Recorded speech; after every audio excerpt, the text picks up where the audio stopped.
چېرته چې وینې دي ارزانې او اوبه ګرانې دي. ډېره مننه د باسط ناظم صاحب او د محب پښتو ادبي ټولنې چې دغه ډېر ښکلی پروګرام یې را جوړ کړی دی. موږ ته پکې بلنه را کړې ده. ډېر محترم صدر بهزاد دانش صاحب، نذیر احمد نذیر صاحب، جاوید شاه درمان صاحب، حکیم سید اوتر صاحب، نیازک خان نیازک لالا، امام منظر صاحب، بریال وفا صاحب، محمد علي خوږ جان، ایوب شوقت ري بلا نومونه دي، عدنان نسګل دلته مېلمه دی. هغه ډېره زیاته مننه کوو. ډېر زیات کار کوي دغه ژبې له چې چېرته هم پروګرام میدان رسوي او بیا په بل ځای کې شاعرانو لپاره دومره خواست کوي، دومره مینه کوي. دا د هغه د مخلص او د هغه مینې ثبوت دی. بس وخت ضایع کېږي. مشران ډېر پاتې دي چې کله ضرور کله د خور وهي کله ضرور کله د خور وهي یو سړی پولې په سسکوره وهي. کله ضرور کله د خور وهي یو سړی پولې په سسکوره وهي. لاس کې عکس د ورک شوي بچي لارو کې چغې څوک سرتوره وهي. لاس کې عکس د ورک شوي بچي لارو کې چغې څوک سرتوره وهي. یو لیونی دی او دا ستا د لاسه تنوان صاحب، یو لیونی دی او دا ستا د لاسه لاس مې په زلفو باندې روره وهي. یو لیونی دی او دا ستا د لاسه لاس مې په زلفو باندې روره وهي. ما ته رایاد شي ماشوموالې زما څوک چې ماشوم چېرته بې موره وهي. عجیبه اوس ورپسې نشم کتې راپسې چغې څوک په زوره وهي.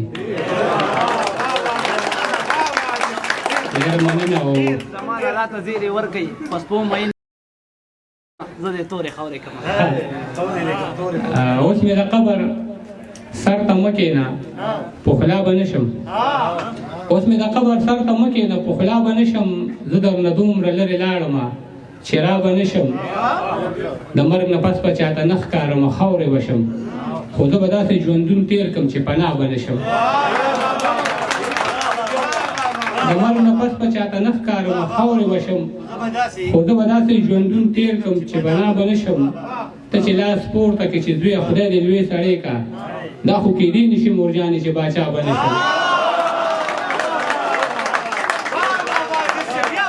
ته چې لاس پورته کړې چې زویه خدای دې لوی سړی کا دا خو کېدی نشي مورجانې چې باچا به نشم. او زما په زړه ډېرې خبرې دي خو وخت داسې دی ځکه هر څومره کوشش وکړم خو ګویا به نشم. زما په زړه ډېرې خبرې دي خو وخت داسې دی ځکه هر څومره کوشش وکړم خو ګویا به نشم. په ځان که هر څومره اور پورې کړم یقین مې نشي زه داسې ښار کې پاتې کېږم چې رڼا به نشم. په ځان که هر څومره اور پورې کړم یقین مې نشي زه داسې ښار کې پاتې کېږم چې رڼا به نشم. دا د هر چا سره خندا خو مجبوري ده زما خو ستا عاجز یم مقامک د بل چا به نشم.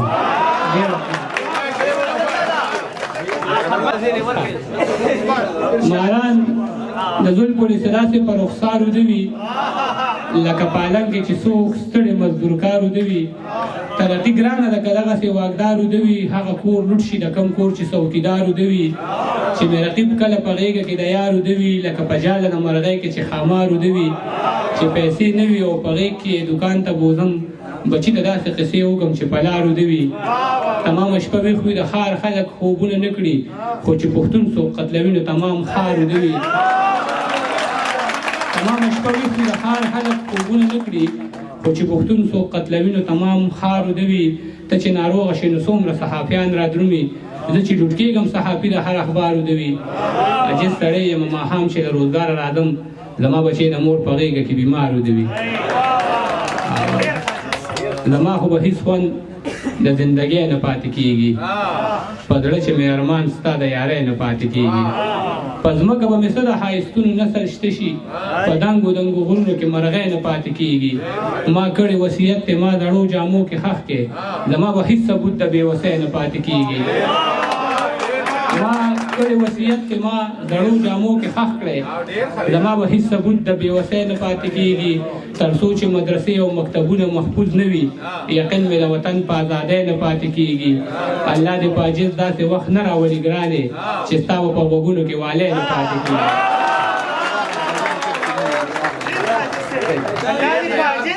الله دې په عجز داسې وخت نه راولي ګرانې چې ستا به په غوږونو کې والی نه پاتې کېږي او دغه نظم ناظم صاحب هم غواړي دغه بل ملګری هم دی موږ بې اسري شو یتیمان پاتې شو زه چې ماشوم وم نازولی وم د چا بچی وم چاته ښکلی وم د چا بچی وم چاته ګران وم زه د چا د ژوبل زړه ارمان وم زه تل به یې زړه کې ارادې کولې پلار به مې ما سره وعدې کولې ته به د کور کلي رهبر جوړېږې پلار مې ویل ته به افسر جوړېږې ته چې د کور کلي رهبر جوړ شي پلار مې ویل ته چې افسر جوړ شي نه به بیا ګوډ او نه ټاټکي کوم زه به د کور مړي ژوندي کوم یو ځل د مور نه یې په غلا بوتلم دا جمې سکول ته په جړا بوتلم هغه هم خپلې بې وسیله لاړه هغه